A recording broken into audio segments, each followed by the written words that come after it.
Good evening. Now, my speech, Professor, just says Professor Camila Naidu. Professor Baso Nzenze, the Vice Dean, who's standing today for Professor Camila Naidu, the Executive Dean of the Faculty of Humanities. Our inductee, Professor Atmaya Mare, Dr. Hayes Mabwitsara from the University of Glasgow, who's going to be a respondent, members of Senate and other academics, and I've seen a lot of colleagues from my Faculty of Humanities. Yes, I must own and claim my faculty. I normally do this for other faculties, so it feels good to be doing this for the Faculty of Humanities. Distinguished guests, now I was asking Professor Mari, who are Warm family greetings members from who are here? Glasgow. Now, normally when I do this, I ask, is the wife around or is the husband around? So he assured me that the wife is around and she is sitting there at the back. A special welcome to you, ma'am. And his mother is also here. Special welcome to the mother and the in-laws. And the in-laws are here. He has brought the whole village to the University of Johannesburg. And we are happy, that you have joined us. And I see a lot of students here from the school and from the faculty. Welcome, we welcome you. And all of those who are joining us online, Sanibonani, Kuyanand, good evening, Tobela. And now I'm going to speak Sishona. Maneru akanaka.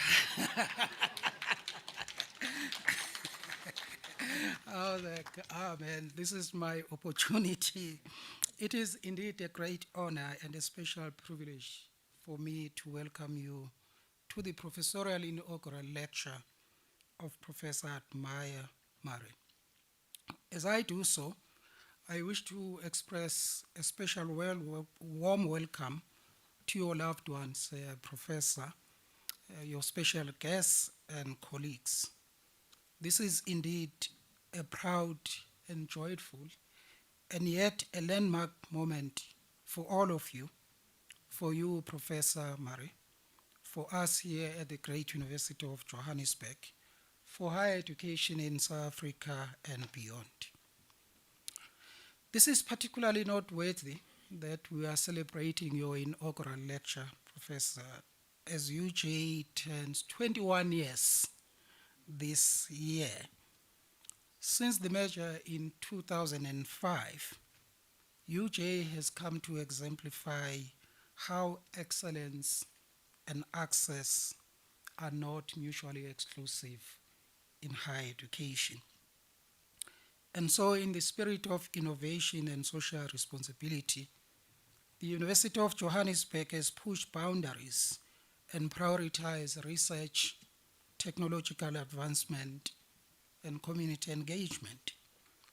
It is against this backdrop that we welcome you into the professoriate, Professor Mare, a community of scholars dedicated to UJ's ethos of academic excellence while making a tangible impact on society. Now, the inauguration of professors is a public ceremony in which newly appointed professors are inducted into office by the Vice Chancellor. And I'm privileged this evening to be standing on behalf of the Vice Chancellor. And they deliver their inaugural addresses. This ceremony in which we are celebrating tonight has its roots in the medieval university, and it serves multiple purposes. First, it is an expression of welcome and an entry for new professors joining the circle of colleagues who are already professors. Secondly, it provides a platform for professors to display their expertise in the discipline and to showcase their research. And I should say, Professor, and having gone through the long CV of Professor Mare, a very long CV, I have absolutely no doubt that he has demonstrated his expertise in his discipline and that he has showcased his research, and he will share some of it with us tonight. In the colonial tradition subscribed by many universities, assuming the role of the professor refers to the gown and the cap. And I'm looking at my right, there is a gown and a cap. Once we have listened to the inaugural address, the gown, denoting the professorship, will formally be assumed by Professor Mare this evening. Today, we witness Professor Mare's entry into the illustrious community of scholars at this great university. It celebrates his contributions to his disciplines and ultimately the impact of his scholarship on society. Professors provide a university with its identity, with its character, academic legitimacy, and with its integrity. And that is the reason why events like the one that we are participating in this evening are so significant and important for universities. The inaugural lecture is a rite of passage following the confirmation of the appointment of a person as a professor. This evening, we'll listen to Professor Mare as the gown goes to town. By this, we mean that the power of the inaugural address is when the expertise is showcased beyond the corridors of the university and it reverberates throughout society. It stands as a moment of pride for the incumbent, for his family, for fellow scholars, the university, and ultimately for society as a whole. In the past, several philosophers and scholars have defined universities using very narrow conceptualizations. For example, they define the university as there for the search for truth, for universal knowledge, and even as instruments serving the purpose of the economy or just being utilitarian in nature. But through our work and research at this great University of Johannesburg, we hope we can break out of these narrow conceptualizations and reflect on the university as contributing to the public good, working towards societal impact. Now you may ask, what is the role then of an intellectual? Edward Said, in one of his articles, defines the role of the intellectual as the following. One, he argues that an intellectual is one who commands a vast knowledge of a specific discipline. I mean, if Prof. Mare's CV is anything to go by, he definitely qualifies as an intellectual. Said also states that an intellectual is one who's rigorous in the analysis of literature, the one who views being an intellectual as a vocation, and who functions as a kind of public memory to recall what is forgotten or ignored, to make the connections that are otherwise hidden, and to provide alternatives for mistaken policies. That is what intellectuals are. It remains then for us here as a university with a Pan-African vision to derive our mandate as intellectuals and as professors. And importantly, how do we embrace the role of a professor as a disruptor while continuing to be flagship carriers of our disciplines? This evening, who listen to Professor Mare as one further step in the journey of being a professor. This is a journey which does not conclude once this lecture has been given, Professor Mare. Notwithstanding, this inaugural lecture does create an opportunity for a self-reflective pause in your journey as a professor, Professor Mare. With those words, let me now invite my good friend, Professor Bason Zenze, to introduce our inductee, Professor at Mare. I thank you, really, Bayadanki. Now, they didn't tell me what you say, how do you say Bayadanki in Seshona. I suppose I will come and do it later on. Thank you very much.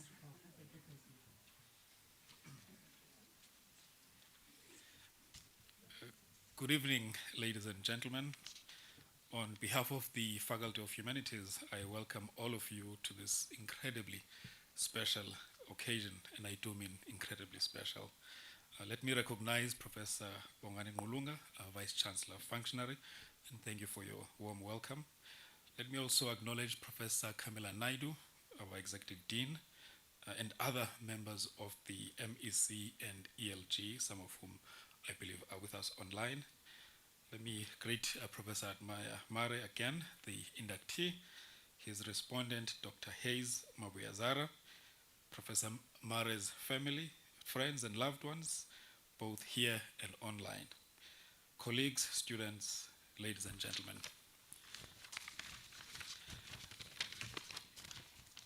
I have the honor of introducing Professor Admire Mare and will now read his narrative CV. Professor Mare holds a PhD in journalism and media studies from Rhodes University, where he also obtained a master's in journalism and media studies with distinction. He additionally holds an MSc in sociology and social anthropology and a BSc in sociology from the University of Zimbabwe. Excuse me. He also holds a diploma in mass communication from Harare's Polytechnic's School of Journalism and Media Studies and a postgraduate certificate in higher education from the Namibia University of Science and Technology, popularly known as NUST. The other NUST, people from Zimbabwe.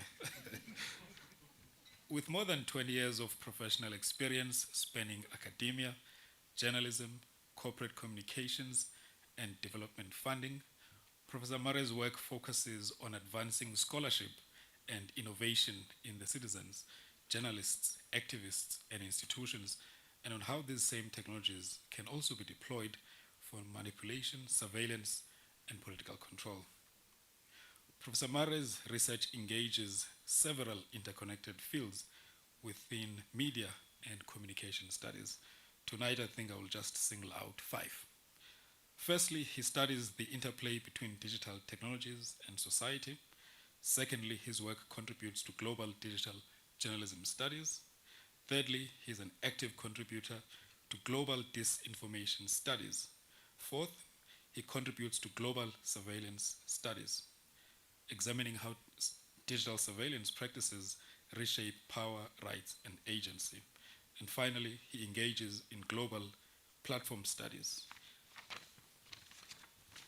Professor Mare is widely published, I think you can tell, and internationally recognized in his field. His work has generated more than 1,500 citations and includes nearly 80 journal articles and book chapters, as well as several influential books and edited volumes. He has authored or edited some 11 books, over 40 book chapters, and over 40 journal articles. Some of his recent books include Participatory Journalism in Africa, Digital Consumption, Engagement and User Agency in the Global South, Digital Surveillance in Southern Africa, Policies, Politics, and Practices, and Disinformation in Africa, Dynamics, Discourses, and Debates. It always comes up with great subtitles, alliterations that start with the same alphabet. This latter book, in particular, ties in well with his current role as the principal investigator in a multinational study on gendered electoral disinformation in East and Southern Africa, undertaken with support from the Canadian International Development Research Centre. He has also co-edited Digital Surveillance in Africa, Power, Agency and Rights, and Global Pandemics in the Media and African Perspective, as well as African Digital Cultures, Platforms, Performances, Perspectives. I think that's your latest book, Prof. Mare.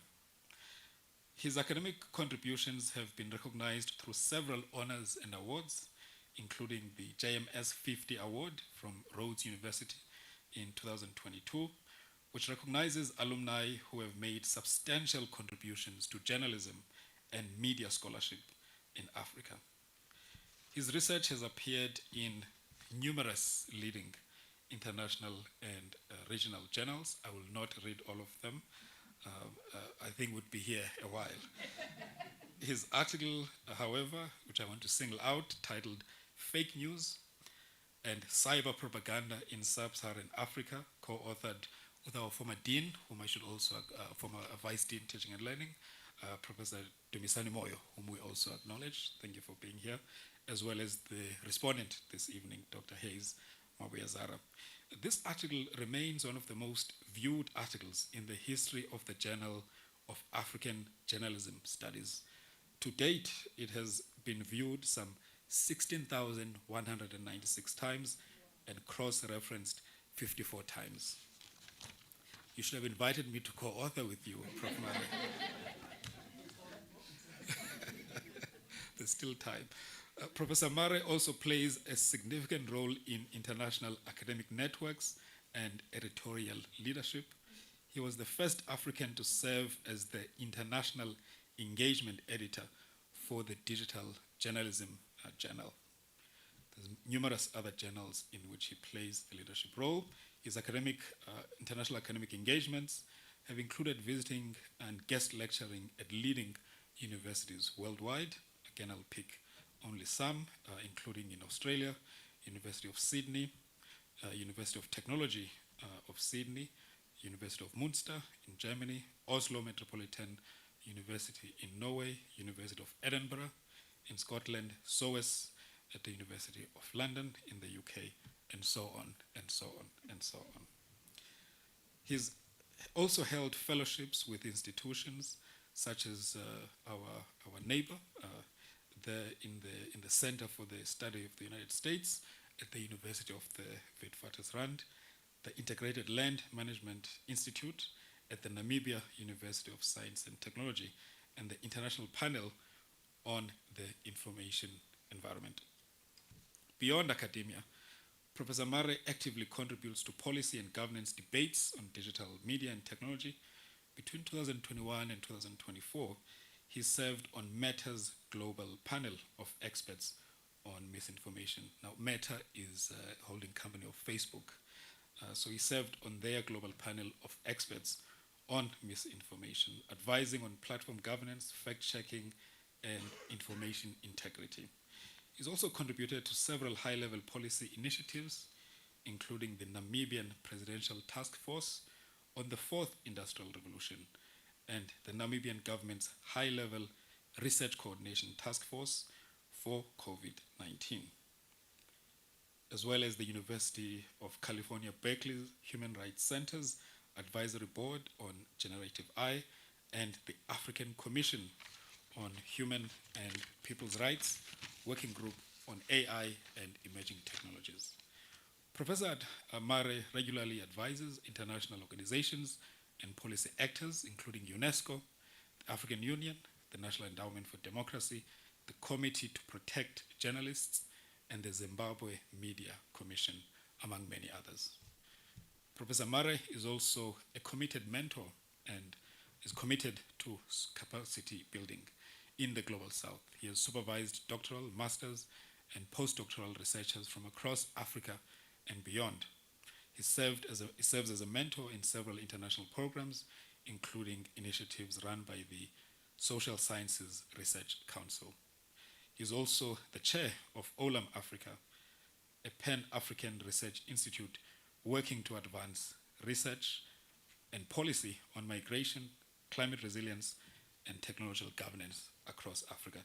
They forgot to also add, Professor Admire, that you do all this and you are also head of the Department of Communication and Media. And so, ladies and gentlemen, given all of this and more, you can understand why in the faculty we don't just call him Professor Admire, but the professor we admire.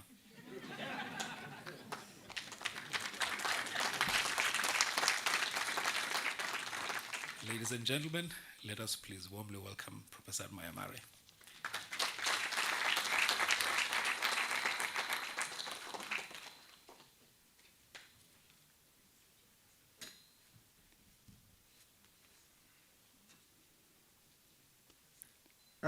Thank you so much, Vice Dean. I don't know whether to call you Vice Dean or in transition, Vice Dean in transition, but Vice Dean nonetheless. Thank you so much for those kind words. Let me just try and open my laptop first, and then I can get on with the business.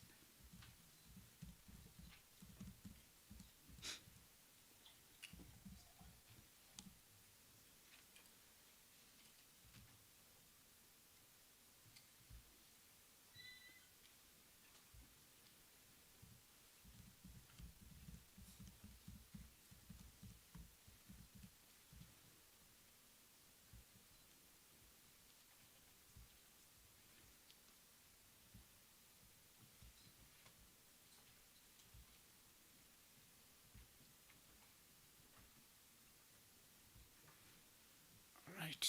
I hope they can pick it up now. Can you pick up? All right, great, great. Thank you so much.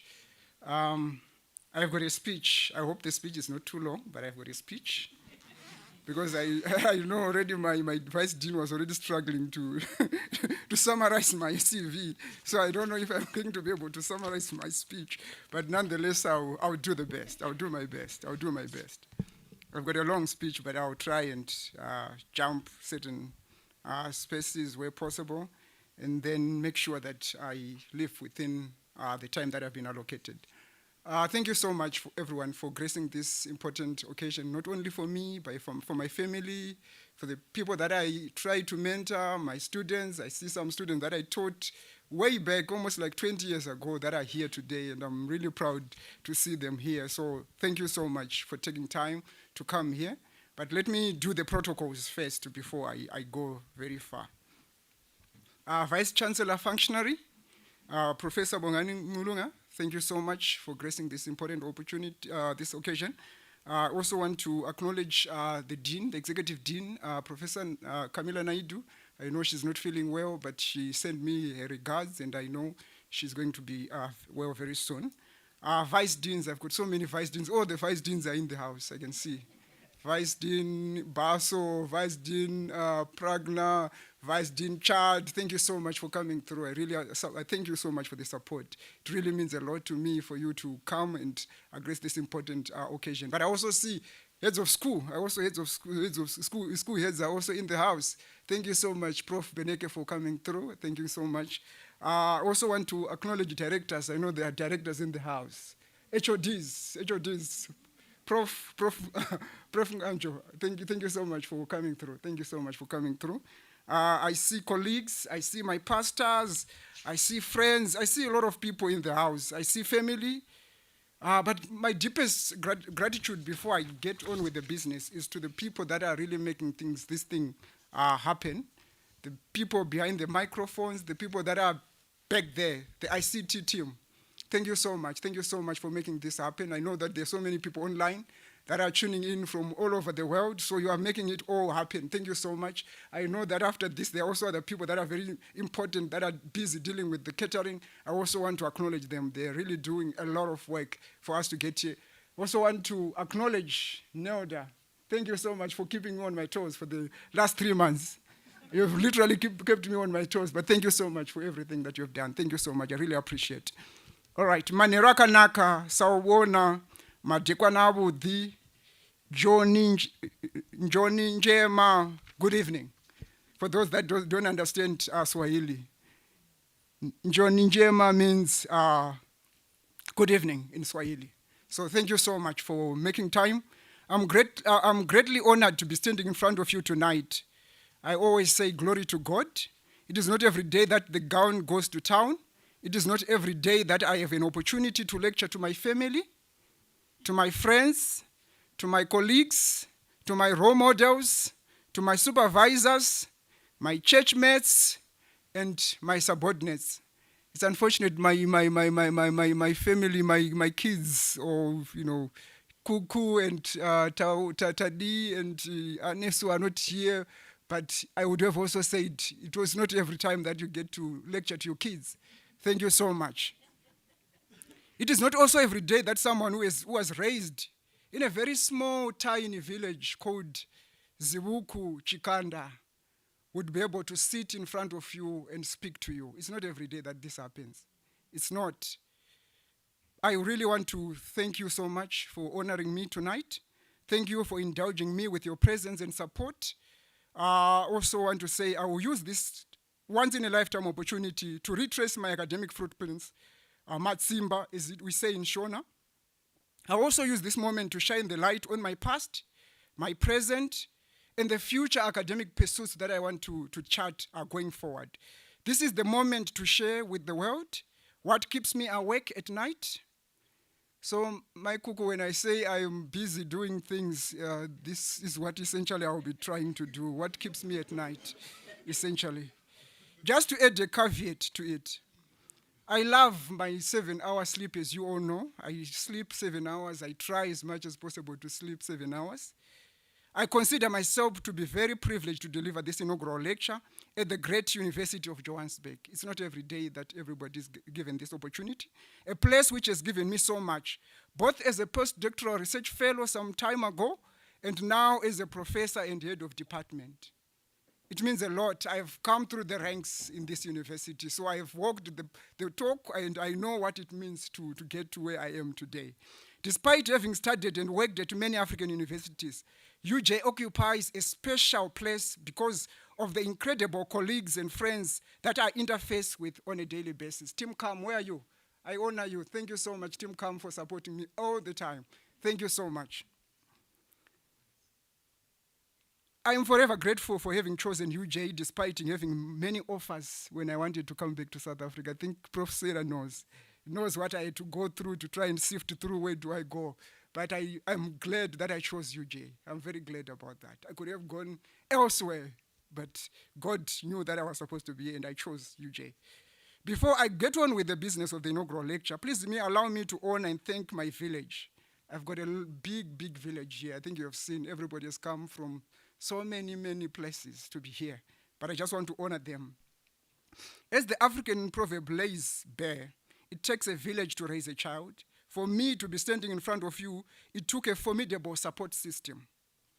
Communal effort and an invisible yet consequential support infrastructure. I'm privileged to have a global village behind me. When you see me, you don't see people that are behind me. So when you try to push me, always know there's so many people that are trying to try and protect me so that I don't fall off the cliff.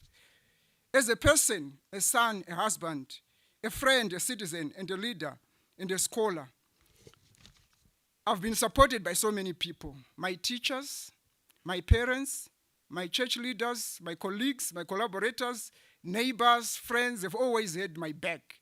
My grade 1 teacher, I always know my grade 1 teacher. I want to always acknowledge here.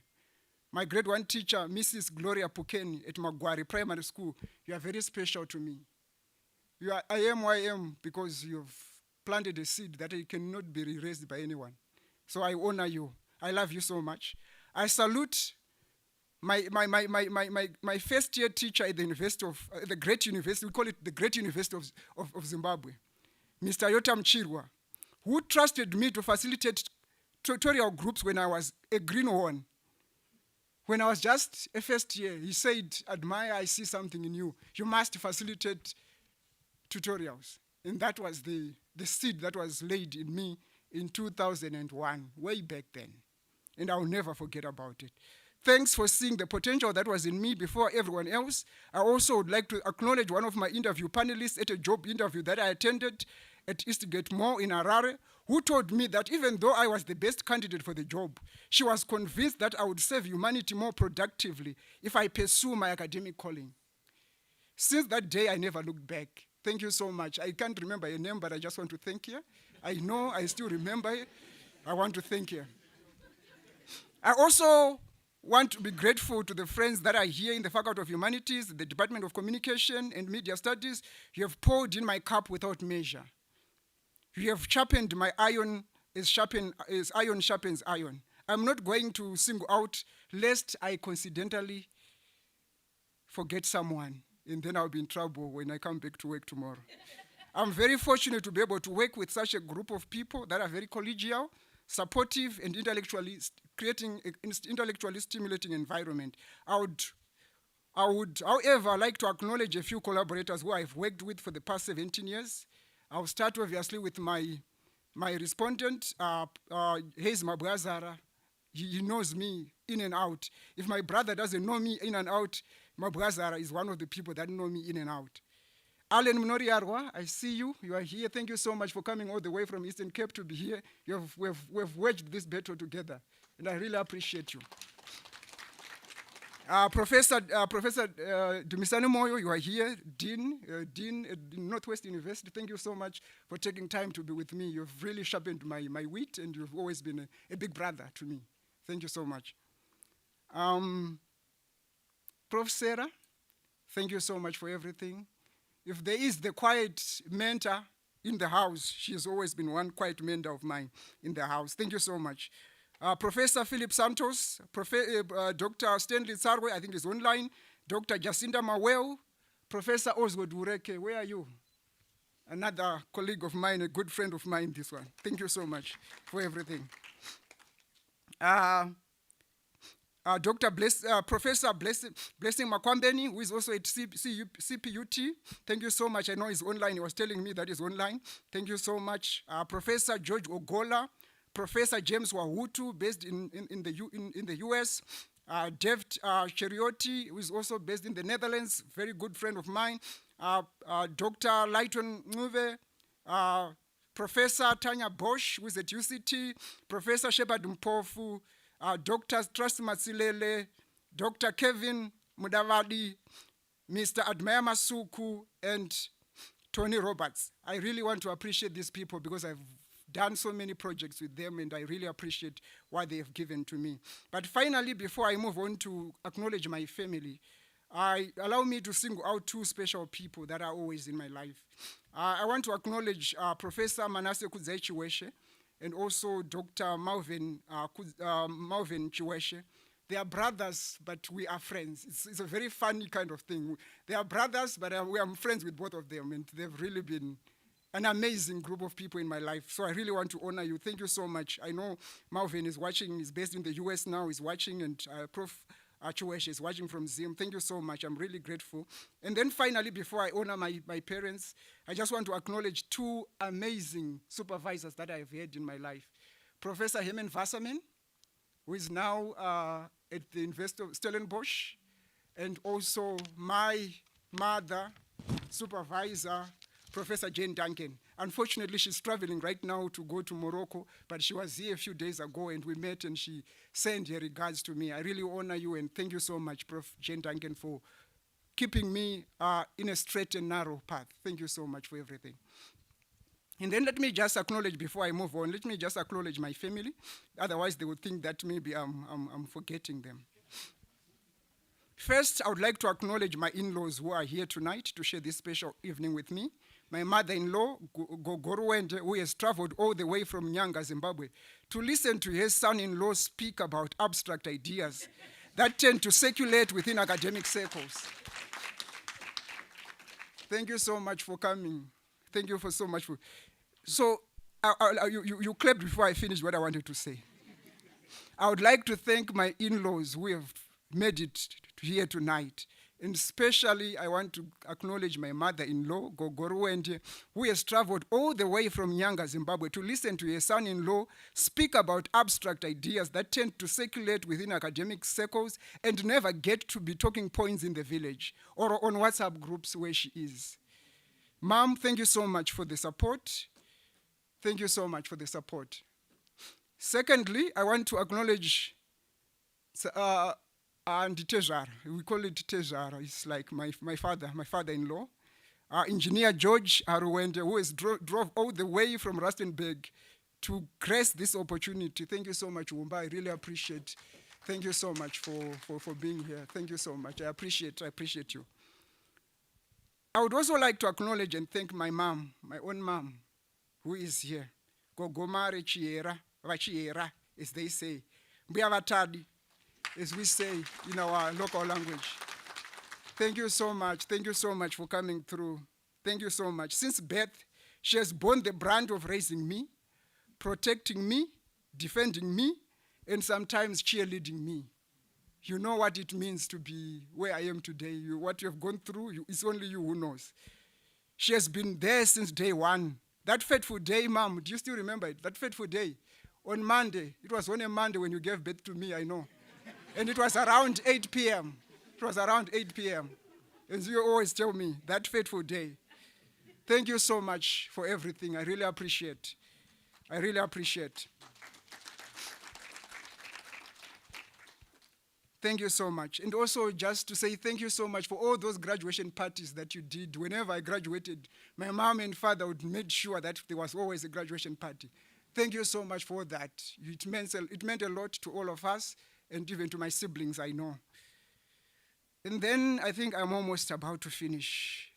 Thanks to my mom. My mom did not just come alone. She came with my deputy mom. Deputy mom is here in the house. Deputy mom. Thank you so much, Mama Maggie, for coming through. Thank you so much. You've been there since day one. Since day one, you've been there. You know what it means to put nappies on me, right? You know what it means? Thank you so much. From Zivuku to Chikanda, to Mfakosi, to Rua, and to Joburg now. Thank you so much. Thank you so much. I really appreciate you. I really appreciate you. Yeah, I think now I'm almost getting to the finish line. I would also like to offer my special thanks to my wife, Evelyn Grace Chipo, Mare. Even if there's a person who has endured the effects of my academic pursuits, she is the one who knows what it means. Thank you so much, Evelyn, for bearing with my academic obsessions. It is not always easy to bear with that. For the past decade and a half, Evelyn has put up with my academic globe-trotting missions. Some people actually say I live in my suitcase. So I come, I put the suitcase, and then I go back, and that's what people say. But she has been there, she knows what it means. Thank you so much for everything. Thank you so much for everything. Thank you so much. Thank you so much. She's also too familiar with what is called solo parenting, where you literally are the one who has to make sure that the house is in order when the husband is always up and about trying to deal with these academic obsessions. I would also like to thank my brother. I've got my older brother, the oldest brother in my family is here. Thank you so much, my brother Douglas. Thank you so much for coming through. Thank you so much. Thank you so much. Also, the wife, my guru, thank you so much for coming through with my brother to support your husband. Thank you so much for coming through. Thank you so much. I also want to thank, there's also another brother of mine, Raymond, yes, my brother, sitting next to the brother. Those are my big brothers. Those are my big brothers. Thank you so much for coming through, big brother. I really honor and appreciate you.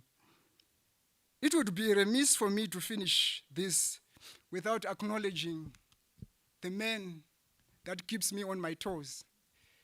There's a man that keeps me on my toes. His name is Kuku. He keeps me on my toes. If ever I had to do anything, that man keeps me on my toes.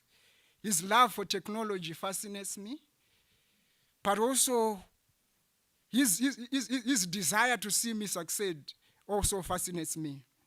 Your curiosity keeps me hungry for more knowledge. Thanks for tracking me via the internet whenever I travel to another country. Thanks for tracking me. Daddy, when is your next business trip? That's what you always say. What are you bringing me this time? You bring meaning to my work, Kuku. Thank you so much. You ignite the quest to fight for a better, just, and an inclusive world in me. Thank you so much. I think now I'm done with what I was supposed to do. I know my time is not on my side, but let me get on with it. All right. I cannot begin with this lecture without dedicating this lecture to my late father and grandmother. If there's anything, these two people have stood with me through thick and thin. They know what it means to raise a boy child. They know what it means to raise a child who sometimes gets sick along the way, stands up. They know what it means. So if I have to start this lecture without honoring them, it would have been a disservice. And just one thing to say to my father in particular. I know, Father, he wanted me to be a lawyer. You wanted me to be a lawyer so much that you bought even law books when you heard that I'd passed my A-levels.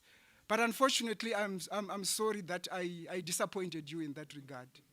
But I hope you are proud of what I've become and what I've achieved, even though I didn't take the career path that you wanted me to take. Thank you so much, my father. All right, let me get on with it. Now, this is the time. All right. So now, I think let me just get back to where it all started. So the title is very clear. When I came up with this title, my colleagues in the department said, "This is so complex. Why these big words?"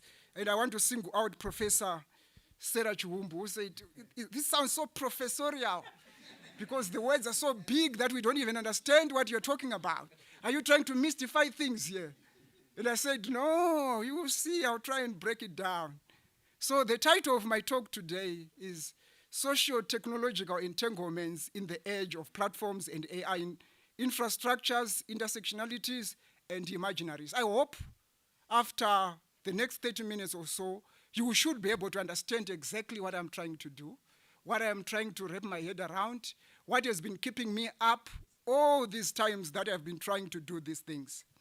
So let me take it back a bit and then come back to what I want to say. It's part of the script, though. When I received the news from Nelda, it was sometime in December, just before we went on break. He said, "You must know that your inaugural is going to come in March." I asked myself, but why me? Why is it me? I'm going to be the first in the faculty to deliver a keynote, these inaugural lectures. Why not anyone else? And some point we had some back and forth with Prof Ben Smart, right? He wanted to change, he wanted to come to March because he said you would be traveling or something like that. And then I ended up saying, "No, I want to keep my March."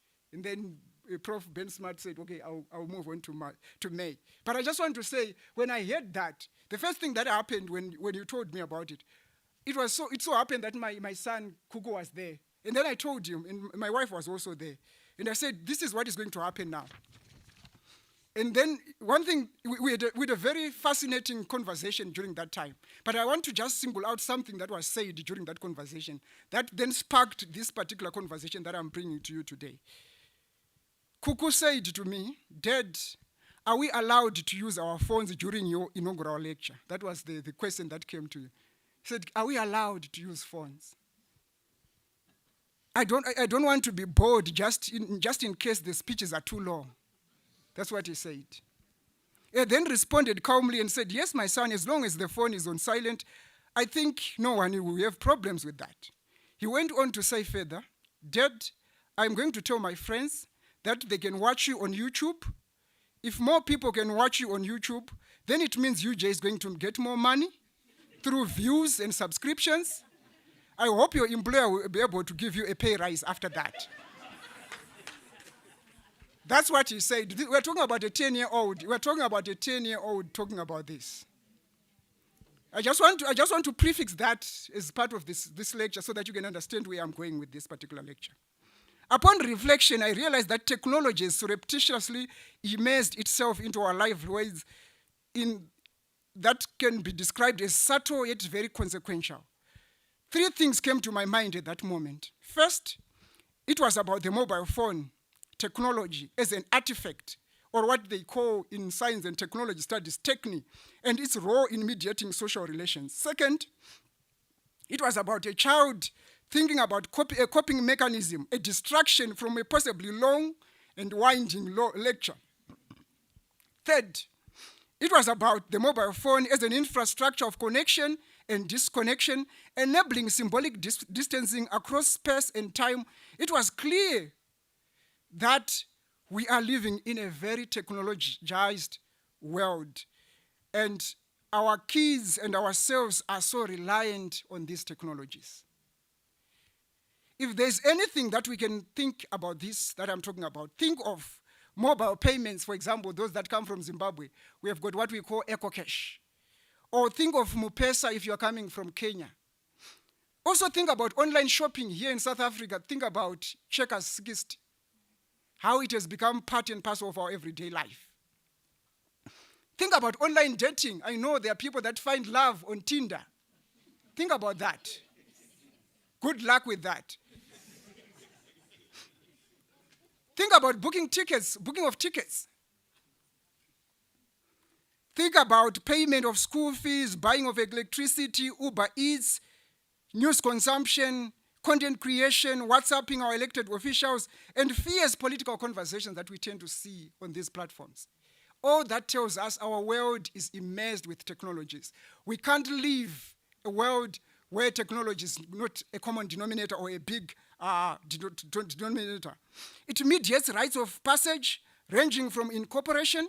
When we are born nowadays, we see even wives when they are pregnant, they show their pregnancy or they take these pictures, and So in incorporation, people as they get into the world, they're already out there on social media. They are being paraded. When we transition, when we transition from one row to another, we see that. But also when we die, funerals are now being live streamed. I've seen that quite a lot. People are live streaming because they can't be, in person. They want to see what is happening as the coffin is being lowered. They are seeing it online. So we are seeing all that happening before our very eyes. Like any other cultural product, technology has become our very everyday life world. It has assumed what British cultural studies Raymond Williams called the structure of feeling, or what French sociologist Emily Durkheim would call a social fact. It exists over and above the individual, yet very consequential in terms of how it mediates our lives. That is where we find ourselves. It has also infused itself unrecognizably into our sociality, our cultures, institutions, and practices, and social structures. It is therefore not far-fetched to talk about what I would want to call the banality of technology, or what I often call the invisible assimilation of technology into our lives. Technology has this ability to infuse itself in our lives that it becomes so invisible. Look at the mobile phone, for example. We can't do without the mobile phone. It's now like an extension of ourselves. It's like us. We can't do anything without it. Colleagues, fellow travelers, researchers, what essentially Kuku was telling me in that conversation, if I have to go back to Kuku, is that the mobile phone is not just a distraction from dirty, long, and boring lectures. It is a gateway into the gaming world. It is an outlet which allows him to communicate with his friends while at the same time listening to boring lectures from his father. Colleagues, I just want to flag 4 research questions that have been very central to what I've been doing for the past, I would say, 17, 18 years. 4 research questions are very important to me. Number 1, how do diverse social actors use, deploy, and repurpose digital technologies for varied social, political, and cultural and economic purposes? How are these digital technologies weaponized or instrumentalized against them by political, economic, and even military forces in the global south? And then 3rd, what alternative governance and design choices should platforms and AI be informed by? And the other one is, what are the geopolitical and economic forces that shape the design, use, and deployment of these technologies? I hope as this lecture unfolds, one thing is going to become very clear. I will share a bit in terms of where I'm coming from, but also where I'm going in terms of my research agenda. For media practice theorists in my discipline, media studies should always shift their focus away from what the media does to people, which is our effects. So sometimes you tend to hear that, no, let's not allow our kids to watch a lot of TV because they are likely to become violent if they watch a lot of TV.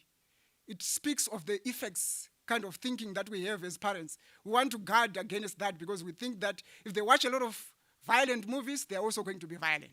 Or if they're watching things that are likely to... So there's that effects tradition that is always very lingering in our tradition. But I try to run away from that particular debate in my studies. I want to focus on what people do with technology and in their daily lives. So with regards to my own research agenda, studying platforms and AI as infrastructures enabled me to move beyond what people say and do with it to how it works. I want to open what I call the black box of technology. That's essentially what my research has always been about. What is it that governs these particular technologies? And how can we be able to deal with these particular technologies? It should be apparent by now, ladies and gentlemen, that the issue of technology has always been central to my academic endeavors. However, it begs the question, where did it all start? Why focus on the relationship between technology and society? As I've already said, growing up in rural Zimbabwe, I was never exposed to a lot of technologies at that point in time. I would say probably the first time that I saw a newspaper was probably when I was 8 years. That's when I saw a newspaper, a physical copy of the newspaper. Yes, there were so many landlines, people would own, shop owners owned landlines and all these kinds of things. But to touch and feel the newspaper, it was when I was almost 8 years. So it begs the question, why did you focus on this thing? I only watched television when we visited my father in Harare during school holidays. In the village, there were very few business persons who owned the landline for telephone. The most common technologies of communication were the word of mouth and the letter. I don't know how many of you still remember the letter. I remember vividly some of the letters that had interesting catchphrases, especially those that were dating. It was often written, "Kiss before you open." Those were the days. Those were the days. Over the last few decades of my existence, I have experienced and witnessed different technological transitions. I have watched the mobile phone come. It has left. I have also watched social media coming, literally coming. I don't know if you still remember all this, the landline. You would go with your coins and try to put it in there. We have seen all these transitions in my lifetime. I've been so fortunate to see all that. But what does that tell us? That's the question that I have for you today. I call this a technological interregnum, borrowing from Gramsci, where there are different kinds of technologies that come. And when they come in such a quick phase that sometimes you may not be able to understand what is really happening. The way in which the landline was complemented or supplanted by the mobile phone must tell us that technologies are never permanent. They're always in a state of transition. And that is what I've always been able to track in my research. That if you see what I started to research on, I started researching on Facebook. Now Facebook is no longer a big thing. There's so many technologies that have come after Facebook. So it means that when we do research around technologies, we must always be cognizant of the fact that these technologies are in constant flux. They are always about to be supplanted or taken over by other technologies. And before you know it, there's another technology that is much better than the previous one. So the law of nature dictates that what essentially we are seeing is the survival of the fittest in terms of the technologies. The old one is destroyed by the new one. Sometimes the new and the old coexist for some time before the old gives way. And that has been that has been literally what we have been seeing throughout history.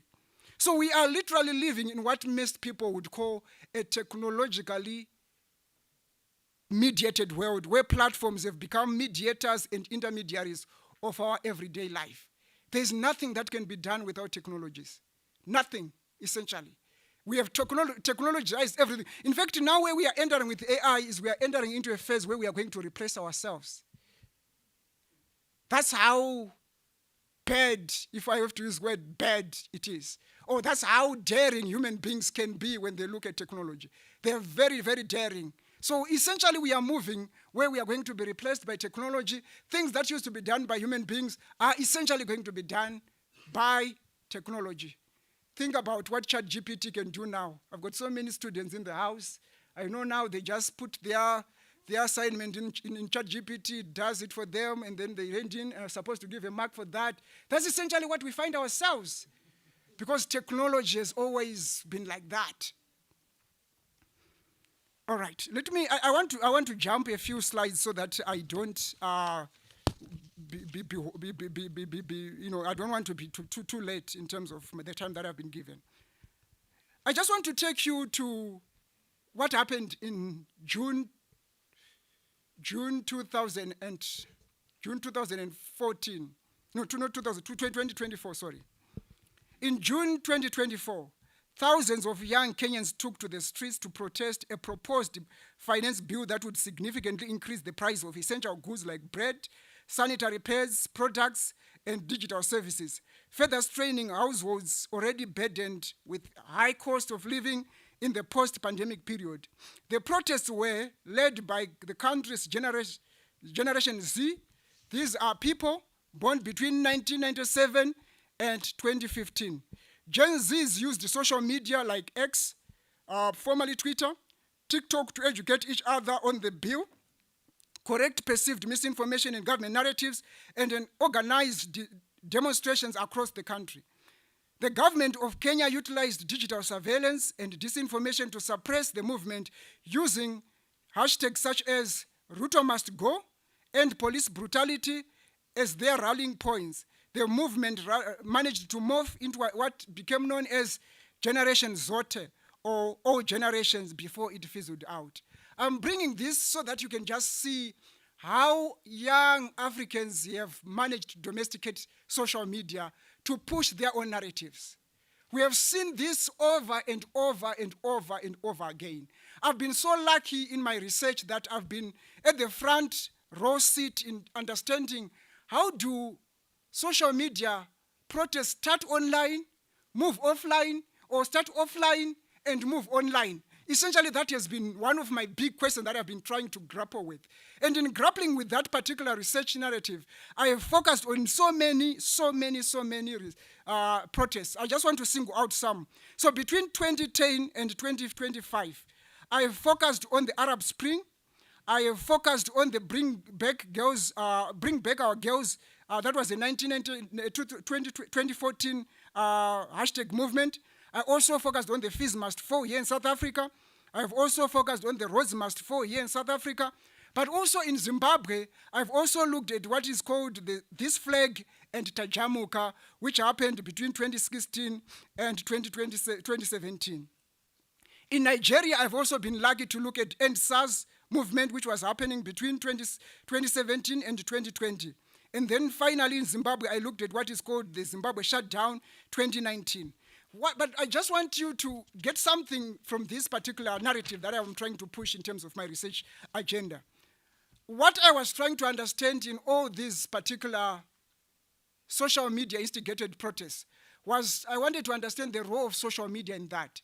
But also, I wanted to enter into a debate that has always been at the forefront of our research as media scholars, to say, why is it that certain protests don't end up leading to a revolutionary change in certain countries? So, for example, if you look at the one that happened in Egypt, which is the Arab Spring, it happened in Egypt, it happened in Tunisia, it also happened in Algeria, it also happened in Morocco. But it was only successful in Egypt. Why? And that has been one of my key questions to understand that sometimes we give too much power to technology. We think that technology is going to deliver people. But it is not technology that delivers people. It is how people use technology, but also use other tactics to gain foothold into politics. If you just focus on technology, every time there's a social media uprising, you are likely to think that somebody is going to be taken out of power. It's not going to work like that. We have seen that in Zimbabwe. They have come, several hashtags have come and gone. Several hashtag campaigns have come online and have gone. Why? Because it's not a simple thing of saying, let's inject technology and then people are going to be free. It doesn't work like that. That has been my research. I've demonstrated without any doubt that technology is not just going to be the magic wand that is going to deliver change. You need something more. You need something more. And in my research, I demonstrate again that when you want to understand politics, don't focus on politics with the capital letter P. Sometimes you need to understand politics with the small letter p. And by that, I mean the everyday forms of politics. We see a lot of memes going around. That is a form of politics. When people create all these memes, cartoons about politicians, they want to show that these politicians are not that powerful. They are not powerful as we think they are. These are fallible human beings. But how do you do that? You do that by making sure that you engage with everyday forms of politics. But oftentimes, because of our way how we have framed the research questions, we focus on the big P. To say as long as people are not going to vote, then people are demonstrating that they are not interested in politics. I argue that young people in Africa are so much interested in politics. It is the political institutions that are not giving them the opportunity to become political the way they want to be. If you bring that same politics into the social media space, you would understand that young people are interested in politics. That has been one of my big claims in this particular field. And I hope you would understand why, for example, in countries like Uganda, Cameroon, Zimbabwe, despite years of agitation, we have not seen any political change. If there is any political change that you have seen, it is pretty much the elites that are changing chairs in the room. They are moving chairs in the room, deciding who comes in, who comes out, who comes in, who stays where. It's pretty much elite continuity. That's how I argue it. So politics with a small letter p, I argue, has the potential to connect with the young people in Africa. If we focus on politics with the capital letter P, thinking that we are going to see them at political rallies, we are likely not to see them at political rallies. We are likely not to see them voting. But they will find ways to vote. I think the Kenyan example of the Generation Z protest gives us an example that young people are interested in politics, but on their own terms. It's politics on their own terms, not the way how it has been defined by politicians. It's politics on our own terms. So we need to give our young people an opportunity to engage and to enter into politics on their own terms, not the way that we want it to be. I think I'm done with that particular slide. I've summarized it because I know people would want also to have drinks later, so I want to make sure that people have the right time. Let me move on to another section that I want to talk about. I think this one I've summarized it. I know I've summarized it. I've summarized it. I want to go to this one. So there's another set of research that I've been doing, which I call Global Digital Journalism Studies.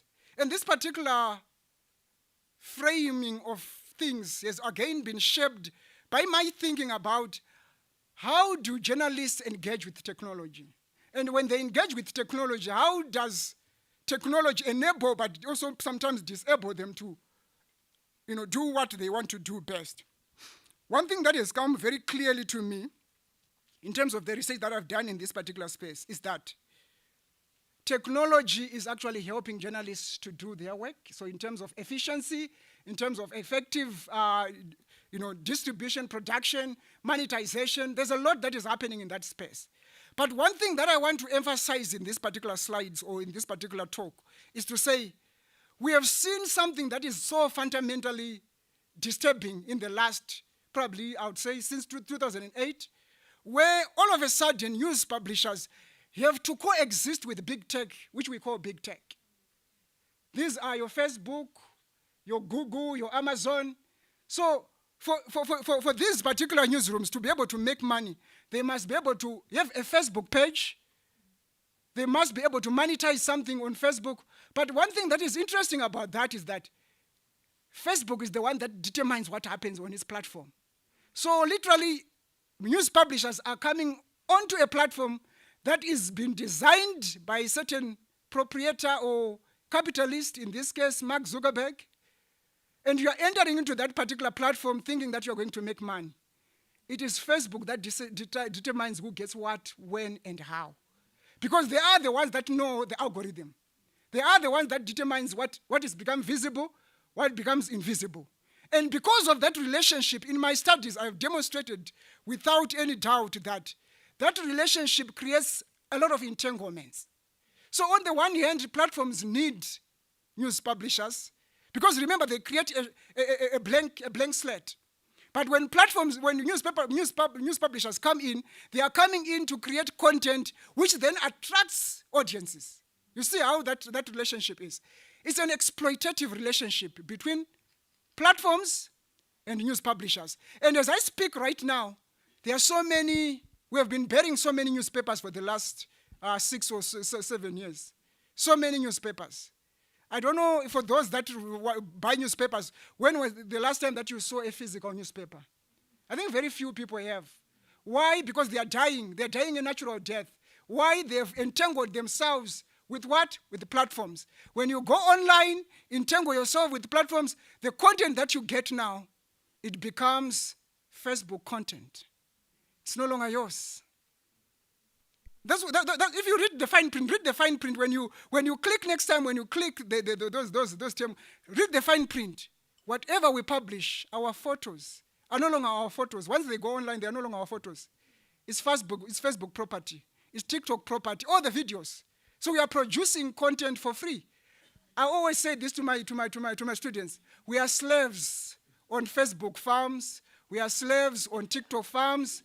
We are slaves on Instagram farms. That's essentially what we do. Sometimes we spend the whole day creating content and we don't get anything out of it. It's only the few, the so-called celebrity content creators, the influencers. Those are the ones that get paid, like in Zimbabwe, your Madam Boss. Here in South Africa, we talk about Mark G, for example. Those are the people that make money. Why? Because they've managed to be able to crack the code of the algorithm.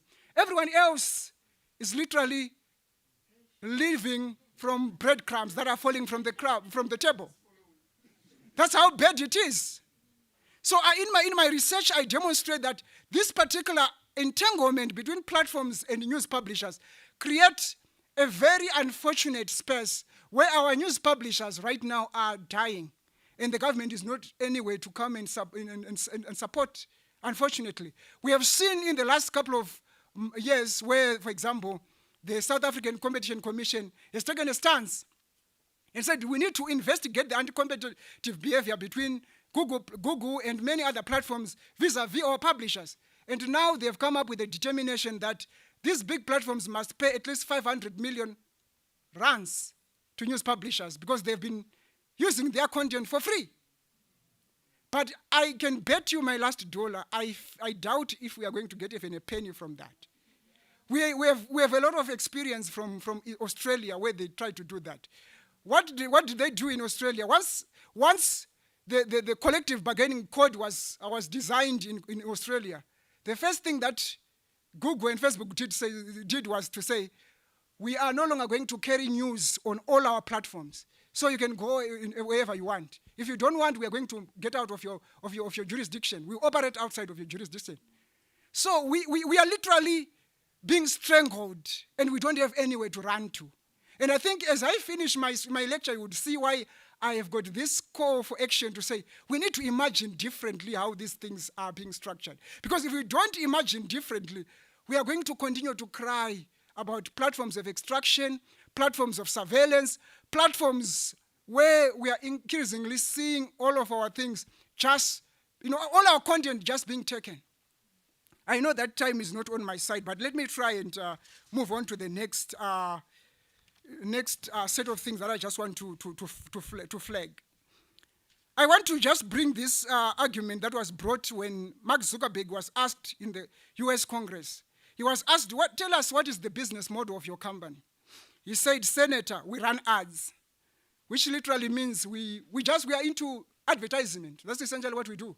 So all these things that you see is not what Zuckerberg wanted. To see you comment and do all this, toxic content that we... No, for Zuckerberg, he's seeing money. But for us, we are seeing friends, we are seeing connection, we are seeing all that. But for Mark Zuckerberg, it's just about money. He said we run ads. That's essentially what we do.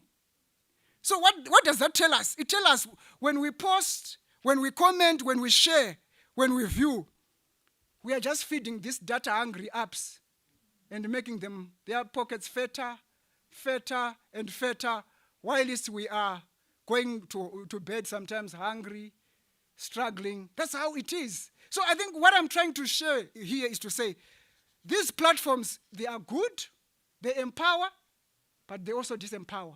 It is within that intersection between empowerment and disempowerment that we need to negotiate. If we are going to see something of benefit to the news publishers, how do we take care of the intersection that happens between being empowered by these platforms, but also being disempowered? Because if we don't take advantage of that intersection, we are going to have problems, and we are going to bury many newspapers. I've seen people singing so many funeral dirges for newspapers. Very soon we'll be doing that for television stations. We are likely again to go that route as we see radio station. The radio is the only one that has been so durable. The radio station has managed to ride the wave. It has managed to adapt itself whenever there's a new platform. Even these podcasters that are coming, they are trying to go around the radio, but they are still struggling to get around it. I think it's because of its power of immediacy, but also the power of its of the language, but also it's just relatable. You know, you can use so many things to access the radio. Unlike others, where the television you have to be fixed, in a certain space to see the television. Radio, you can walk with it. Now it's on the mobile phone. It's on the car radio. It's everywhere. It's following us everywhere. It adapts. Other technologies are dying. Very soon, with AI, probably we will not be able to see a television set again very soon. I'm afraid to say that. I know that my students are here, that I teach, but it is what it is. It is what it is, and we need to understand the situation that is there. So how, I think I'm about to wrap up this. So how have the news publishers managed to navigate this entanglement that I'm talking about? I think I just want to say, I think 3 things that I think have been very critical for my research. 1 is what I call exit. 2 is what I call loyalty. 3 is what I call voice. So what happens with these 3 forms of resistance? I just want to say, when it comes to exit, when platforms realize that it's water in the kitchen, they decide to take away their content and say we'll just go back and push our audiences to our news, to our websites. If our content can be seen on our websites, it's fine. Whatever money we make from Google through AdSense, it's okay. So we have seen that kind of shift where there's an exit strategy that is happening, but also there's a loyalty strategy where you then say, no, I would rather go and befriend Mr. Google. Whatever penny that they drop from there, it's fine with me. And then we have got also others that have said, no, we will voice our concerns. We will take on this big tech and register our concerns. And I think the South African Competition Commission is an example of a jurisdiction where there is voice that is actually being exhibited, where people are not just saying we just want to focus on this, but we want to make sure that we voice out our concerns. And this particular research that I'm demonstrating here, it just shows us that even in so-called marginal markets, there's always agents. There's always agents. People always try to negotiate. It's not that this relationship is unequal and therefore these people are just saying we are going to raise our hands and surrender. Rather, they are trying to negotiate, but they are negotiating within a very complex situation. I know that my time is, I'm chasing my time now, but just indulge me, I think, for the next few minutes. I have also had a very interesting type of research that I've been doing of late, and I want to thank Professor Oswald Ureke, who has really been very a good collaborator in that regard, where essentially our research has tended to focus on what we call now digital cultures.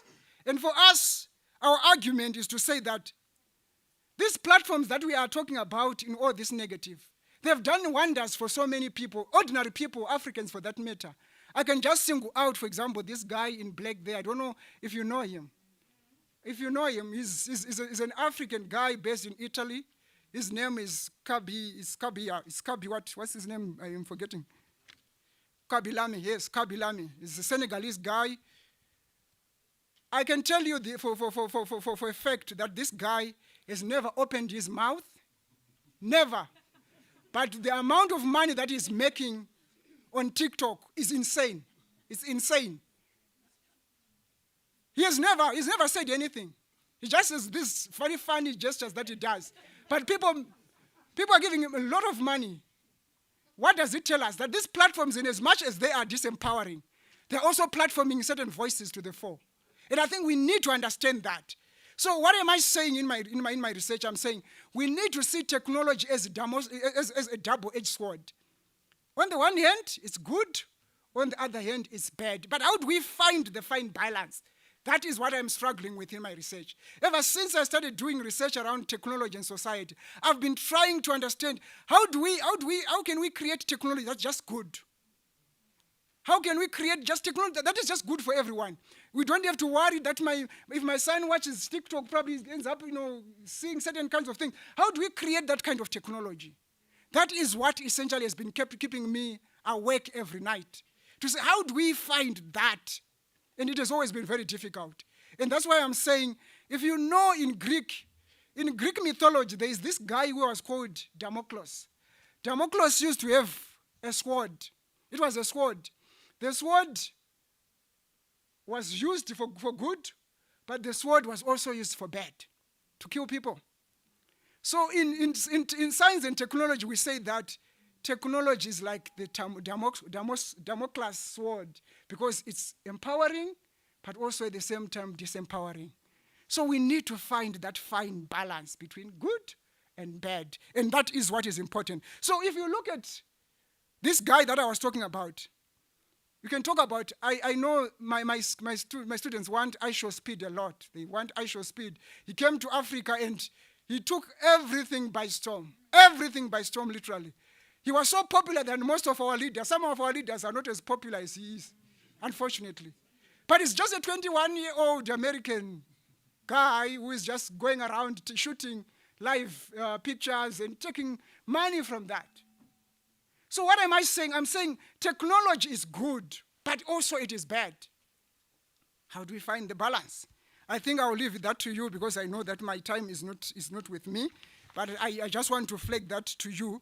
But what am I saying? These platforms are good, but again, as I've already pointed out, they determine who gets what, when, where, and how. So if you look at the disparities between global North content creators and global South creators, you will realize that people in the global North, like your Mr. Beast, they make a lot of money. You can't compare Mr. Beast and for example, MacG. The algorithms just doesn't make sense.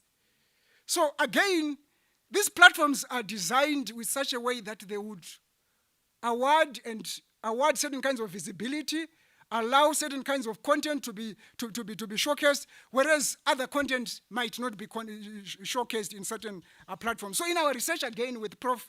Ureke, we emphasize that we need to acknowledge that while these platforms are good, they are also bad. I think I'm almost going towards the very end now. The other thing that I just want to say, I'm trying to retrace where my research is. So when I started, I was looking at how people use technology, different sectors of society, right? But now where I am in terms of my research, I'm looking at what I call power lens, power adapts, and power fights back. What am I saying with that? I'm saying that I've learned that when technologies comes for the first time, people that are in power don't know how to use these technologies. They are running all over trying to understand. I want to give you an example just to show you that they don't understand. In 2013, there was a famous anonymous person on Facebook called Baba Jukwa in Zimbabwe. Very famous. Very, very famous. Politicians were trying to understand because he was always constantly dishing out all these very salacious details about what is happening in the political realm. And everybody was afraid that if we don't catch this person, we are going to be in trouble. So you know what they did? They sent one of the most revered police officers to go to San Francisco. Say, go and talk to people in Facebook to say, can you help us to find Baba Jukwa? I just want you to just have that at the back of your mind. Just allow that to sit back at your mind, to just understand what power does when a new technology happens. They're in 6s and 7s. They're trying to understand. But what my research has shown over time is that over time, power knows how to learn the game. And I think my research around surveillance, my research around surveillance demonstrates that. that now the people in power now are using technology to do surveillance on us. They are using this technology to recruit their own online trolls. Like in Zimbabwe, we've got what is called Varakashi. It's a power demonstrating that it has learned that we have to, if we can't beat them, let's join them, but we have to defeat them there. And if you know why, when Varakashi was commissioned in Zimbabwe, the president said, go and thrash them online there. Which essentially was saying, I understand that we have to win the game there, not anywhere else. We have to take it there. So it just demonstrates that over time, power learns how to adapt and to use the same technology that we are saying empowering. Now the same technology, we are running away from them. Say, no, if you go on Facebook, we are going to be surveilled. Why? Because power learns, adapts, and fights back. And that's essentially what my research has been showing. I again want to acknowledge Prof. Munoriarwa, because I've been doing research around that on surveillance. I also have done very incredible work with Tony Roberts, where we have shown that power in Africa in multiple ways knows how to use these technologies to their own advantage. Now what happens is that if you start a social media protest, they will be there online with you. They will be saying, we are part of the demonstrations. But they will just be taking the notes, and then they will take it back to power. And power will come back and thrash you when they want. So power learns, power adapts, and power fights back. And I think it's one of the key things that I just want you to have at the back of your mind. And again, another set of work that we've done again with Prof. Dumisani Moyo, Dr. Mabazara, and many others, and also Alan Munoriarwa. We've got an upcoming book called Disinformation Campaigns in Africa. Again, it builds on that same strand of research where I demonstrate that power learns, power adapts, and power fights back. Now through disinformation now. They have entered that disinformation arena. They know how to manipulate public opinion. They know how to make sure that whatever you are thinking, they can create their own narratives and create their own truth. And before you know it, people don't know what exactly is happening. So we have learned that when technologies comes, essentially when they come for the first time, power is in 6s and 7s. They don't know what's happening. Look at what is happening with AI right now. They are trying to do lots of governance, thinking about, but they don't know what to do because they don't know what kind of oversight mechanisms to put in place there. So essentially what we are seeing is a cat and mouse game between protesters on the one hand, trying to run away from a surveilling state, and people that are trying to assert their own narratives online. It's a very interesting dynamic to understand, but it just demonstrates that. I think, let me try and go to my, this one. I want to go to my almost last. I'll jump all this. I know that people can always read. They can read, otherwise we'll be here until tomorrow. So let me try and create space for people to eat. All right. So what am I saying? I think one thing that I just want to say is that I having moved from what people do with technology to what power does when they deal with technology, I've gotten to a point where in my life I say, I think it doesn't make sense to try and focus on this shifting, always evolving, moving target called technology. I want to go and open up the black box. And I think my last few remarks is just to say, it's what I call a call to action. I think for me, where I am going with my research is to say, what kind of technologies should we produce that can help us to build a better, just, inclusive, but where human flourishing can actually be taken seriously. So in this quest of doing this, I invoke one of the liberation war mantras. It used to be a very good liberation war mantras before it was then taken by politicians. But I hope you would understand what I'm trying to say with this particular mantra. In Shona, it literally says, Iweneni tinebasa. It was a very powerful war mantra in the 1970s and 1960s. But as I have said, it has been bastardized by politicians. But what does it mean in English? It says, you and I have a role to play. And in my quest, as I move towards my next set of academic projects, I'm entering into a space where I'm saying, it is possible to imagine technology in a different way. It's very possible. It is very possible to think about alternative technological imaginaries, where we create technologies that can help society rather than make us hate each other. If you see, have you been seeing what happens on comment sections? People kill each other on comment sections. It's like we don't know that we are human beings after that. Once we go online, it seems as if we remove all our quotes, our professional titles, and we shout all the obscenities. The best person who wins online is the one who shouts loudest in the room. It just tells you, but why is it that? It's because the platform is designed to incentivize engagement. And that's essentially what platforms are designed to. They want you to come, more and more of you, to come and fight. And when the more you fight, the more they make more money. So slaves sometimes don't know they are slaves because they are just going around doing their work in the field. Essentially, that's what we have become. And we do that every day sometimes without knowing that we are doing it. And what am I saying? I'm saying we need to imagine different types of technologies. AI included, platforms included. We need to imagine technologies where hate is not the common denominator that brings us online. What brings us online is how do we get to the next phase as human beings. Look at what is happening right now in Iran. What is happening in Gaza right now? If you see what is happening in the Middle East, people can't say they can't show us the videos, but they've been told if you do that, it's criminal. It's a criminal offense to show what exactly is happening. So these platforms are also platforms of muting our voices, platforms of silencing our voices. So what am I saying? We need to imagine different kinds of platforms where incentives should not be about engagement. It's just about creating humane relations between human beings. And it's possible. We have seen that before, that technologies can be created just for good.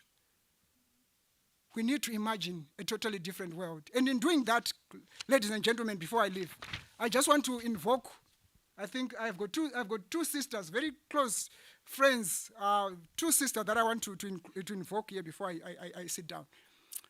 I've been very lucky in my academic work to bump onto two amazing human beings. I just want to, maybe one of them is Professor Rua Benjamin. She's an American. She's based at the University of Princeton. The other one is Professor Alondra Nelson. She's based at the Center of Advanced Studies. She was there when what's his name? Ango Joe, or the Sleepy Joe. Sleepy Joe was president. When Sleepy Joe was president, she was the one who was responsible for the AI blueprint. Professor Alondra Nelson. I've been lucky to be in the same rooms with them. I consider them to be two wonderful sisters that have helped me to think about what exactly alternative imaginaries should look like, or what should technological imaginaries look like. And in that quest, I am saying the next set of my academic endeavor, I have very clear goals going forward. I need to open up the black box, that's number one. But two, I want to promote what I call platform justice. And in this platform justice, it's anchored on very important typologies, which I call, one, it should be technology that focuses on redistribution. It should be technology that foregrounds recognition. It should be technology that foregrounds rehabilitation. It should be technology that foregrounds reparation. And it should be technology that also foregrounds what I call restorative justice. And it should make sure that remuneration justice is upheld, but also representation justice must be at the center of those technologies. So going forward, ladies and gentlemen, that is my quest. That's where I'm going. I'm going to open up the black box, but in the same time, I'm going to make sure that I foreground and push a narrative that foregrounds a technology that not only focuses on replacing us, but enhancing our human existence, enabling us to flourish as human beings, but also allows us to reach our full potential as human beings. It should be technology that does not just allow us to go online so that we can connect, but it should be technology that is designed with a choice to say, how can we make human beings better and reach their full potential? It is that quest, ladies and gentlemen. And in my current project, I just want to flag that. In my current project, which is funded by IDRC Canada, where we are focusing on what I call gendered electoral disinformation campaigns in East and Southern Africa, we've gotten money from IDRC Canada to do research, where we are focusing on how we can push for alternative ways of designing technologies that protect women in politics. For women in politics, going online is not easy. It's not easy for women in politics. There's a lot of vitriol going on there. There's a lot of hate speech that goes on there. But also there's just a lot of, toxicity that goes on there. So how do we imagine different kinds of technologies that can steer away from that kind of, space where we are finding ourselves? My argument is to say, Africa does not just want a seat on the table. We don't want a seat on the table. Neither do we just want a seat. We don't just want a seat. If the seat is not serving us, we might as well take away the seat and the table and start from afresh. A new world is possible, ladies and gentlemen. A new global digital order is possible. We have been for too long found ourselves sequestered between North American technological thinking and Chinese technologies. We need to start imagining an alternative. And I think this global political environment that we find ourselves, this geopolitical moment that we find ourselves, provides an opportunity for us to unshackle ourselves, disentangle ourselves, and chart a new path going forward. I think I just want to thank you so much. I know that I've said a lot, and I know that we all want. Let me just thank my sponsors. Otherwise, I won't be able to get the next grant. I just want to thank my sponsors. I've got a lot of good sponsors. Social Science Research Council, thank you so much. I know Professor Cyril Obi is watching all the way from Washington. Thank you so much. I want to thank people from Open Society Foundation, IDRC Canada. Thank you so much for everything. Martha and the team in Nairobi, thank you so much. Codesria, thank you so much for everything that you've done. IT for Change, thank you so much. I've also benefited a lot from Codesria, Osiria, and many others that probably I may not. But again, gratitude again to my alma maters. I wouldn't be here without my alma maters. No way I would be here. Thank you, UJ. I salute you, UJ. I salute, obviously, where we say, where the leaders learn, Rhodes University. That's what they say. That's our motto at Rhodes. So I want to salute Rhodes University. I salute University of Zimbabwe, Great Zimbabwe University, where I taught this doctor of mine who is here when he was his first year. I taught him there. Thank you so much for coming through. Again, I was also lucky to have passed through Namibia University of Science and Technology. What a wonderful place it was. Thank you so much. And then finally, I think with this one should be the last. Team Gedesa, where are you? Can I see you? Team Gedesa, these are my team. This is my team, Team Gedesa. This is the team that I'm, the new set of, the next set of my thinking as an intellectual is based on this team. Thank you so much, and I really appreciate you guys for everything that you're doing.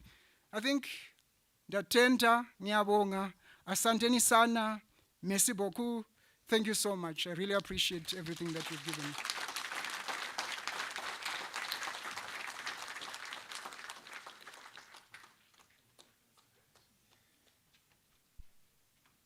Warm greetings from Glasgow. I would have loved to join this landmark moment in person, but unfortunately, circumstances demand otherwise. We are at the tail end of our teaching, and assessments are only just beginning, and all this renders it pretty difficult to travel. I would like to start by thanking Professor Mare for this invitation to respond to his timely and thought-provoking inaugural lecture. It's a privilege and an honor to be part of this. By way of a brief context, I've known Professor Mare for many years. Beyond sharing the same alma mater, Rhodes University School of Journalism and Media Studies, where we first met many years ago, we have collaborated on countless research projects over the years, including a co-authored book, several book chapters, journal articles, as well as a number of co-edited journal special issues. So it is from this vantage point that I engage with his lecture today, paying particular attention to continuities from his earlier work, as well as the new directions that he's mapping in his work. And at the heart of that is highlighting his contribution to knowledge. Now, in my view, the lecture can be read as both a synthesis and an extension of Mare's enduring scholarly preoccupations. From this perspective, I would like to offer 4 broad reflective observations that connect closely to my own engagement with Mare's work, and to what I see as his significant contribution to our persistently evolving field. And the first point I make is, I think in a typical fashion that has characterized Mare's most recent work, he offers us not only a compelling diagnosis of our current socio-technical moment, but also a generative framework for thinking or rethinking the relationships between platforms, what we often refer to in shorthand as the big tech, and power and possibility from a global south perspective. Now, at the heart of his ideas lies the productive tension, or what you can refer to as the Janus-phased nature of technology. Now, this framing is important, especially in terms of highlighting the powerful nature of these technologies, and how it also enables us to avoid or sort of shun the technicist, technological deterministic, or technological utopianism that is quite often characterized the way technologies are engaged with or are perceived in certain forms of scholarship. So instead, Mare's scholarships asks us to sit at a point of contradiction, if you want to put it in those terms, to recognize that the very same infrastructures or technologies that we're talking about tend to enable voice, but also they can reproduce a silence. That the systems are designs for connection, but can also deepen fragmentation. And that tools of empowerment may simultaneously also reproduce historical inequalities. Now, this duality is not incidental, but constitutive of the socio-technical entanglements that define the contemporary era that is permeated by digital technologies or platforms. What is especially striking about Mare's argument is his insistence that platforms and AI infrastructures are not neutral intermediaries, but are deeply political assemblages. By bringing journalism and media studies into dialogue with science and technology studies, Mare foregrounds how platform architectures and the economic imperatives that underpin them shape what becomes visible, what becomes valuable, but also what becomes viable. Now, in doing this, Mare extends the long-standing concerns in media studies about questions of representations and power into the infrastructural domain, where decisions are quite often less visible and yet very consequential. And the second point that he makes by foregrounding local histories, cultural norms, geopolitical realities, Professor Mare reminds us that platform infrastructures are always embedded and that their effects are unevenly distributed. And this brings us to a key point about the importance of considering context or the locus of enunciation whenever we engage with these debates and these arguments. Now, the call for intersectional approaches that Mare foregrounds is therefore not simply a methodological one, but an ethical one. It demands that we account for how race, class, gender, geography, and other excesses of difference shape engagement with technology or engagement with technology. Now, in all this, there's a tacit decolonial lens that hovers above Mare's work. Though I must confess that in all my engagement with Mare's scholarship, he never quite religiously boxes himself into particular frameworks. If I were to be a bit cheeky, I would say that he's the ultimate decolonial scholar who is far too busy doing work to ever bother about adopting a particular label or a tag. But that in itself is important. It is quite significant. It signifies the importance he places on incompleteness, the notion of incompleteness, the incompleteness of knowledge, and that ideas are never complete in themselves. And this, of course, is to borrow from Francis Nyamjo. that even as we foreground context by rooting ourselves in African social experiences to challenge Western hegemonic conceptions, we still can learn from and even adopt and adapt ideas from Western scholarship. To paraphrase some of the arguments that are made by scholars like Winston Mann or Viola Milton, that we can't throw away the baby with the bathwater simply by critiquing Western scholarship. There are ideas that we can adopt and adapt. Now, that said, and this brings me to my third point about the lecture. The sociologist in Mare never really stays hidden for long, even as he refuses to box himself and to place himself in specific and particular paradigms. The sociologist in him always bolts out somehow. Now, you can see it in his capacity to link individual experiences, particular experiences, with the broader social structures, what the sociologist C. Wright Mills referred to as the sociological imagination.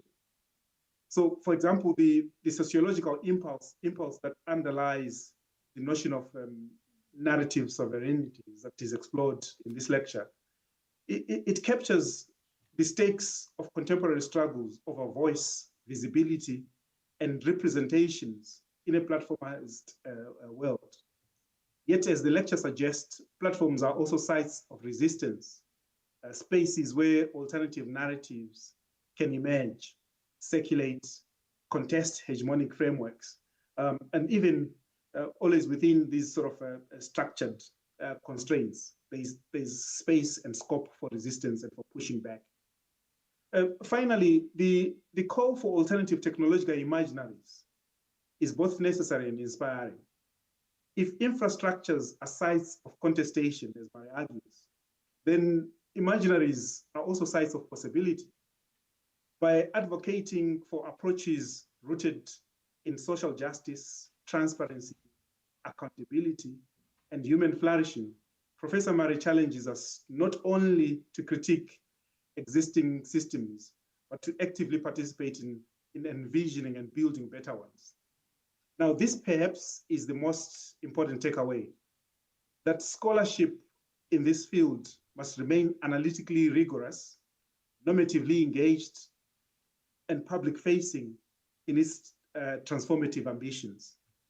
For this and for the clarity and the depth of the vision that is presented today by Professor Mare, and indeed across all his work, we are deeply indebted to his contributions.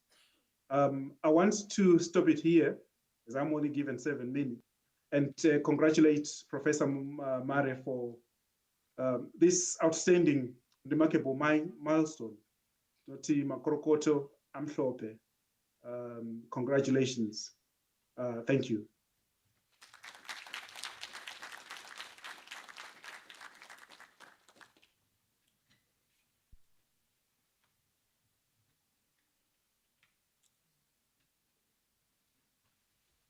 Now, ladies and gentlemen, we have been listening to the speeches, now to the fun part. Now to the fun part, where Professor Nzenze, if I have some work for you here, if you can come close, take the count, and then I'll do this, and we will do the honors to Professor Mare.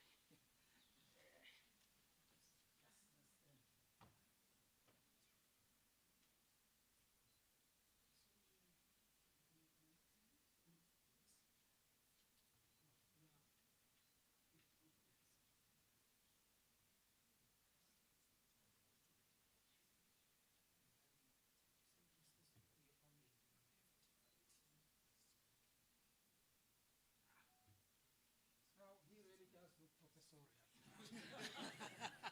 Now it does look professorial. Now,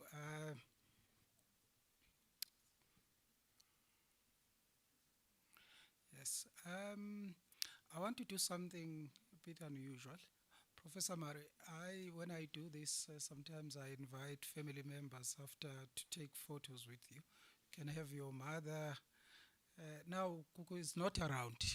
Otherwise, I would have asked you to invite just a few people to take photos while I do the thanks. And I just want to congratulate Professor Mare on this wonderful achievement. I tell you, while we are doing this, Professor Mare, so you were mentioning one small university, and you were saying. You're saying some university in some place produces leaders. I was thinking, geez, man. Our tagline at UJ, we say our future reimagined. And we believe at UJ that the next generation of leaders from the African continent will come from the University of Johannesburg. So, no, actually, that is true. I can tell you that. Let us have, you will tell us when. Ladies and gentlemen, let us give Professor Mare just a round of applause and say, congratulations, congratulations, congratulations.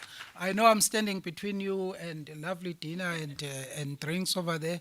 I want to thank all of you for sacrificing your time to come and listen to Professor Mare and to witness him being inaugurated as a professor.